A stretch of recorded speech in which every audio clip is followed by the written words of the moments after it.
Hello, this is a video about dry brushing and how we use it to support our optimal health. So what is dry brushing? Dry brushing is using a brush that is dry in order to stimulate at our skin or just under it for different effects. And we'll talk more about why we do that in a minute.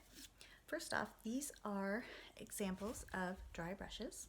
This is one that you might typically buy in a grocery store or a pharmacy.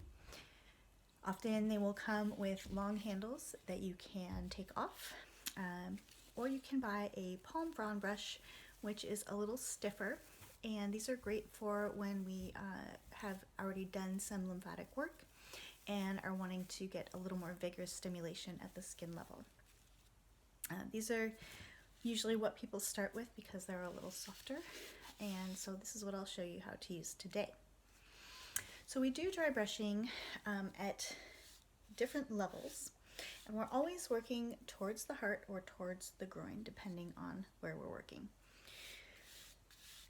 So we're just doing an alternation of strokes. So some short strokes just at the skin level, like we're whisking.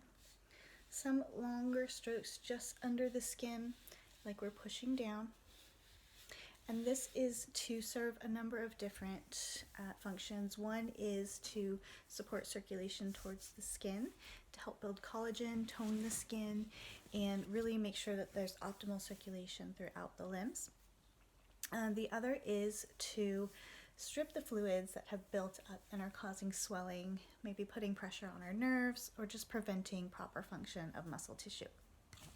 And our lymphatic system is kind of like the sewage area of the body. It flows throughout the body and collects things that we don't need anymore, and then takes them to processing centers in our lymph nodes for our bodies to process them and remove them. So if our lymphatic system is blocked anywhere, our immune system is going to be affected. It's going to affect our joints because minerals and things like calcium deposits might start forming, or they can even form in the muscle tissue. So it's a great way to help prevent those things from happening, as well as to make sure that it looks good and it feels good. All right, so I usually have my arm up when I'm doing this, and you want to do it when you're before you take a shower, when you're dry, hence dry brushing.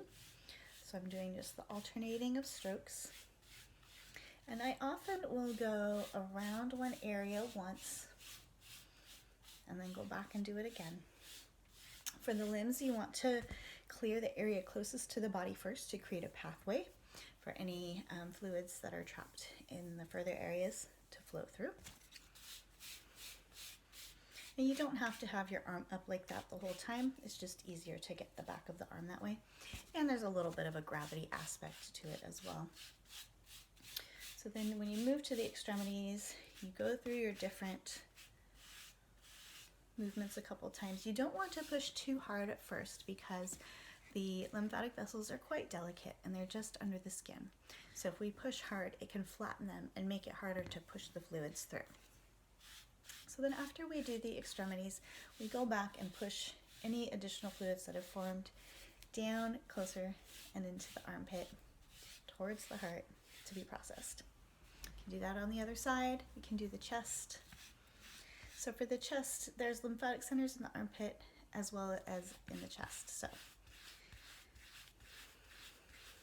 you can go just kind of out and to the side. This is also great to help spread the chest open, which we do on a myofascial level with touch, with cupping, and with stretching. But this can be a great way to start, or just a little extra tool to support that process. This will also help to stimulate the skin to tone and lift the breasts as we age. We can do the neck. Just want to be really gentle.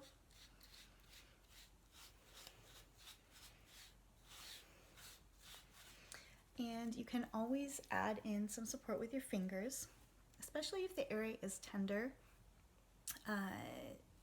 Sometimes it can be too tender to even use a light pressure.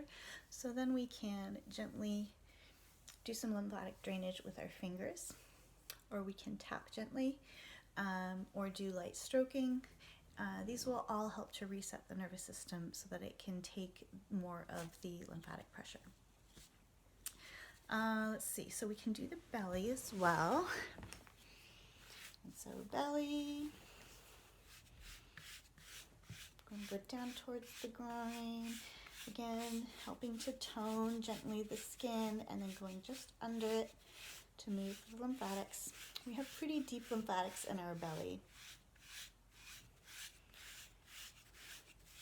So you can press a little deeper than you do on the arms and legs. Getting nice and pink.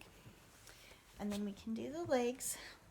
I have my leggings on, so just, obviously it's best to do this particular practice on dry bare skin. So we're doing the same thing that we did on arm, alternating short strokes just at the skin level with longer, smooth strokes just under the skin level. Getting the inner thigh is very important. We tend to have a lot of fluid buildup there, as well as a lot of tension.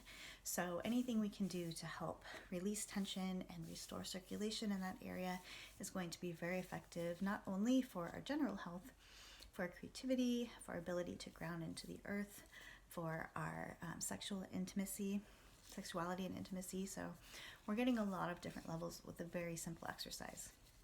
And this should only take you a few minutes. You can do it before a shower, you can do it before bed, but it's actually pretty invigorating. So I like to do it pretty early in the morning. I just leave it right by my bed, do a little bit when I'm ready to get up, and it helps to really supercharge the beginning of the day. All right, so this is a great process to do before other self-care treatments like cupping, bleeding, blasting, skin rolling. You don't want to do those first because they can actually squish the lymphatic vessel. So do this first before your other practices, or you can do it on its own, okay?